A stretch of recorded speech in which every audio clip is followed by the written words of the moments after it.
हमारे देश में इस वक्त तिलचट्टे वाली पार्टी ने क्या गजब का कहर मचा रखा है। ये तिलचट्टा कोई और नहीं, कॉकरोच है।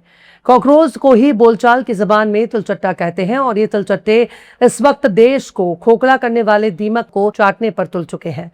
मजाक मजाक में एक ऐसी पार्टी बन चुकी है जिसका नाम ही है कॉकरोच जनता पार्टी। ये कॉकरोच कोई और नहीं, ये कॉकरोच एक ऐसी प्रजाति बन चुकी है जो हर तरफ खुद को इंसान साबित करने की कोशिश कर रही है, जो ये बताने की कोशिश कर रही है कि साहब हम भी इंसान हैं, हम भी रोटी खाते हैं, हम भी चूल्हा जलाते हैं, हम भी रोटी के एक एक निवाले के लिए मेहनत करते हैं, मजदूरी करते हैं, रिक्शा चलाते हैं, खून पसीना बहाते हैं, हथौड़ा पीटते हैं, सड़क पर पैदल चलते हैं, रेलवे का एग्जाम देते हैं, नीट का एग्जाम देते हैं। इसके बावजूद अगर हमारा हाथ खाली है तो जरूर इस सिस्टम में ही घुन लग चुका है, जरूर इस सिस्टम में ही दीमक लग चुका है, जो धीरे धीरे आहिस्ता आहिस्ता इस देश की बुनियाद को चाट रहा है। और ऐसे चाटने वाले दीमक को चट करने के लिए, साफ करने के लिए तिलचट्टों का होना बेहद जरूरी है। सलाम, नमस्ते, सत श्री अकाल। मैं हूं आपके साथ हर्षिता मिश्रा और आप देख रहे हैं टाइम्स मेल। हमारे देश में इस वक्त बेरोजगारों, पत्रकारों, छात्रों, एक्टिविस्ट को एक महापुरुष ने कॉकरोच कह दिया है, तिलचट्टा कह दिया है। पर साहब, तिलचट्टे की आबादी बहुत बड़ी है, रोज कुआं खोदता है, रोज पानी निकालता है और ये तिलचट्टा गरीब घरों में रहता है, क्योंकि अमीरों के घर में दीमक रहते हैं। इन तिलचट्टों को देखने के लिए महापुरुष की दिव्य दृष्टि नहीं चाहिए, बल्कि एक आम आदमी की नजर चाहिए। ये तिलचट्टे कोई और नहीं है साहब, बेरोजगार घूमने वाले तिलचट्टे हैं, नौकरी की उम्र में बुढ़ापे की दहलीज पर खड़े रहने वाले तिलचट्टे हैं। ये वो तिलचट्टे हैं जिनको बुलेट ट्रेन के सपने दिखाए गए, लेकिन उनसे वो हक भी छीन लिया गया जिससे वो ट्रेन में सफर करते थे।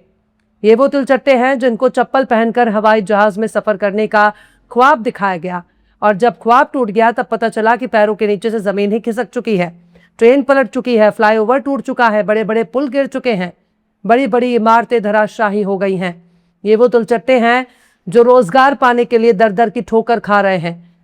जाड़ा, गर्मी, बरसात, धूप, हर जगह खुद को पाते हैं। इसके बावजूद अगर नीट का पेपर लीक हो जाता है तो सवाल पूछा जाना चाहिए कि हम तिलचट्टों को आखिर इस देश में कहीं भी सर छुपाने की जगह है, या कॉकरोच समझकर हमें झाड़ू से बाहर फेंक दिया जाएगा।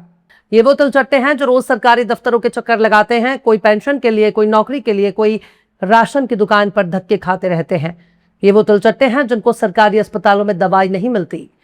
ये वो तिलचट्टे हैं जिनको नमक रोटी खिलाकर मिड डे मील की रकम डकार ली जाती है। ये वो तिलचट्टे हैं जिनको दूध पिलाने के लिए बाल्टी भर पानी में दूध के छींटे मार दिए जाते हैं। ये वो तिलचट्टे हैं जिनको नकली दवाइयां बेच दी जाती हैं। ये वो तिलचट्टे हैं जिनको रसोई गैस लेने के लिए सुबह से लेकर शाम तक गैस एजेंसी के बाहर लाइन लगाकर अपनी बारी का इंतजार करना पड़ता है। ये वो तिलचट्टे हैं जो रिक्शा चलाते हैं। ये वो तिलचट्टे हैं जो पुलिस की लाठी खाते हैं। ये वो तिलचट्टे हैं जिनके मोहल्ले में स्कूल, हॉस्पिटल हो या ना हो, पर दारू के ठेके जरूर होते हैं, ताकि गरीबी दलदल से इनको बाहर ही ना आने दिया जाए। ये वो तिलचट्टे हैं जिन्हें अपने ही एग्जाम का रिजल्ट जारी करने के लिए सड़क पर धरना देना पड़ता है। ये वो तिलचट्टे हैं जिनका पेपर लीक होने के बाद बार बार शिकार बनाया जाता है। ये वो तिलचट्टे हैं जिनको जाति और धर्म की आग में झोंक दिया गया है। ये वो तिलचट्टे हैं जिनको साबित करना पड़ रहा है कि वो भारत के नागरिक हैं, जिनको कागज खोज खोज कर ये बताना पड़ रहा है कि हमको वोट देने का हक इसलिए है क्योंकि हमने एसआईआर का फॉर्म भर दिया है। ये वो तिलचट्टे हैं जिनको सुनाया जाता है कि तेल का इस्तेमाल कम करो, सोना मत खरीदो, डीजल गैस का इस्तेमाल कम करो। पर साहब, ये तमाम के तमाम तिलचट्टे एक नागरिक के तौर पर खुद को देखना पसंद करते हैं।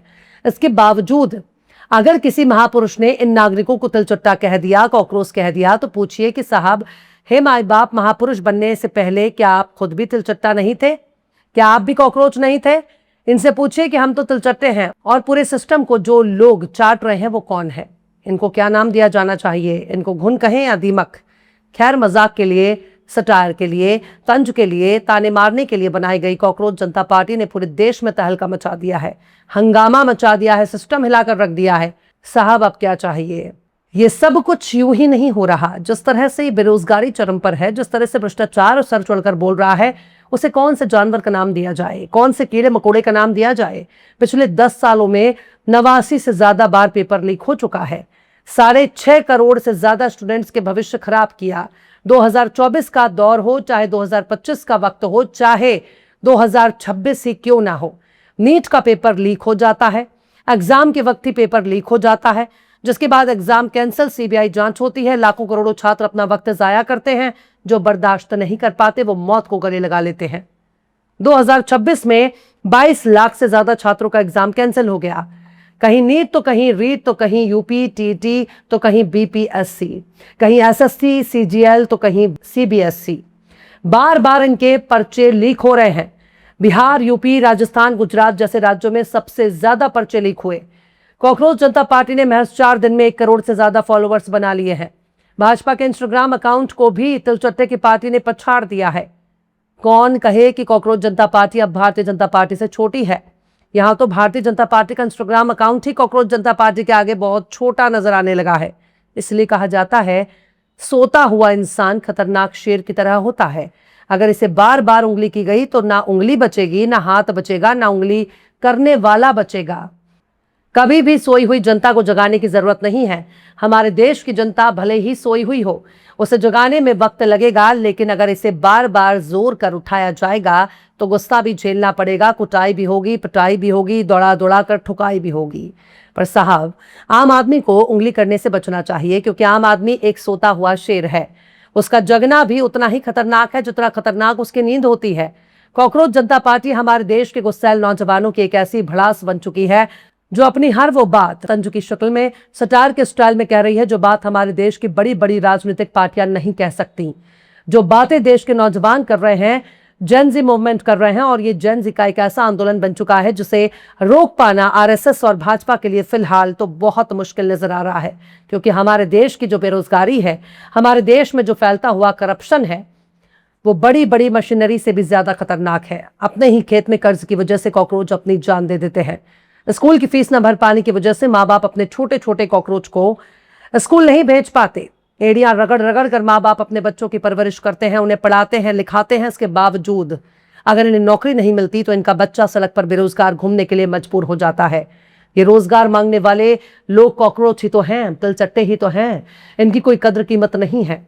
एक आम इंसान 2 कदम भी सड़क पर नहीं चल पाता, क्योंकि नेताजी जिस सड़क का उद्घाटन करके वापस जाते हैं, वही सड़क हफ्ते 10 दिन के बाद धंसने लगती है, टूटने लगती है। करोड़ों की लागत से बनाई गई सड़क बरसात में बह जाती है। हवा के एक झोंके से बनाए गए पुल टूटकर बिखर जाते हैं। हमारे देश में रेल यात्रियों की जिंदगी की कोई कीमत नहीं। कोविड के दौर में ज्यादातर ट्रेनों को रोक दिया गया। कम तादाद में अब ट्रेन चलाया जा रहा है। शायद तिलचट्टों के लिए ट्रेन में कोई जगह नहीं रही। पहले रिजर्वेशन के लिए धक्के खाओ, और अगर टिकट मिल गया तो अपनी सीट पाने के लिए धक्के खाओ। वाकई कॉकरोच की जिंदगी कितनी वाहियात हो चुकी है। आज रोजगार मांगने वाला इंसान भी कॉकरोच हो चुका है। पढ़ाई करने वाला छात्र भी कॉकरोच हो चुका है। मीडिया में नौकरी करने वाला पत्रकार भी कॉकरोच बन चुका है। आरटीआई एक्टिविस्ट भी कॉकरोच हो चुका है। तो साहब, बदले में हम भी बहुत कुछ कह देंगे तो आपको बहुत बुरा लग जाएगा। हम भी पूछेंगे ना कि भारत विश्वगुरु बनने से कौन रोक रहा है। वो कौन सा दीमक है जो रोजाना हमारे देश को चाट रहा है। फिर तो बहुत से लोगों की लंका लग जाएगी। पर साहब, तिलचट्टे गरीब के घर में रहते हैं, फर्श पर सोते हैं, जाड़ा गर्मी बरसात हर मौसम को सह लेते हैं। एसी में मजे करने वाले तो दीमक होते हैं, जो धीरे धीरे पूरे सिस्टम को चाटते रहते हैं। पूंजीपतियों के घर में बच्चों को अगर थोड़ा बहुत तमीज सिखाया जाए तो ये बड़े होकर दूसरों के बच्चों को कॉकरोच या तिलचट्टा नहीं कहेंगे। पर कोई बात नहीं साहब, आज आपका दौर है, कल तिलचट्टे का दौर आएगा, फिर हम सारे दीमक को चाट जाएंगे, फिर इसी तिलचट्टे की इज्जत होगी। फिलहाल इस खबर में बस इतना ही। यह एपिसोड आपको कैसा लगा कमेंट बॉक्स में जरूर से बताइए। पसंद आए तो लाइक करें, शेयर करें, और बेबाक, निष्पक्ष, स्वतंत्र पत्रकारिता को सपोर्ट करने के लिए हमारे चैनल टाइम्स मेल को जरूर से सब्सक्राइब करें, और बेल आइकन की घंटी वाली बटन जरूर से दबा दें, ताकि आपको हमारे आने वाले नए वीडियो की नोटिफिकेशन फौरन ही मिल जाए। फिर मिलते हैं किसी और वीडियो में एक नई खबर के साथ। हर्षिता मिश्रा को दीजिए इजाजत। जय हिंद। अगर अभी तक आपने हमारे चैनल टाइम्स मेल को सब्सक्राइब नहीं किया है तो जल्दी से सब्सक्राइब कर दें और बेल आइकन भी प्रेस कर दें।